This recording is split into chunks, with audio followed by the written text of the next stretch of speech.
करण्यासाठी अजून आलेला आहे।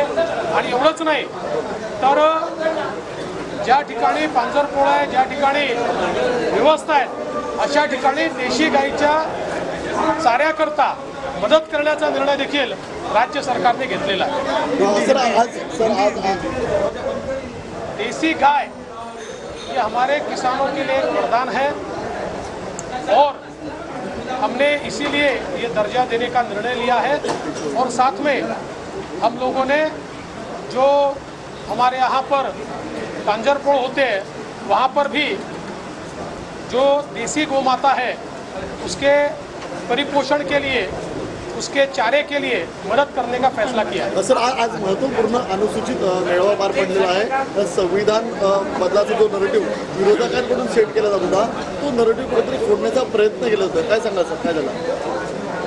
अनुसूचित जाती मोर्चा भारतीय जनता पक्षाचं संमेलन आता झालेलं आहे आणि ज्या प्रकारे संविधान बदलाचा आणि आरक्षण संपेल असा फेक नरेटिव्ह मागच्या निवडणुकीमध्ये काँग्रेस आणि त्यांच्या मित्र पक्षांनी चालवला होता, आज त्यांचा खरा चेहरा उघड झाला आहे।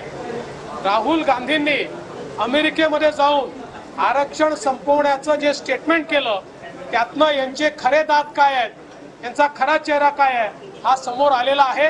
आणि म्हणून आज अनुसूचित जाती मोर्चाने हा निर्धार केला आहे की एकीकडे राहुल गांधींचं जे सत्य आहे, काँग्रेसचं जे सत्य आहे ते आम्ही समाजासमोर आणू आणि दुसरीकडे आपल्या सरकारने, आमच्या सरकारने अनुसूचित जाती करता केलेले जे विविध कार्यक्रम आहेत ते देखील आम्ही जनतेमध्ये घेऊन जाऊ। बदलाचा आणि आरक्षण संपेल असा फेक नरेटिव्ह विरोधकांनी तयार केल्याचा आरोप देवेंद्र फडणवीस यांनी केला आहे।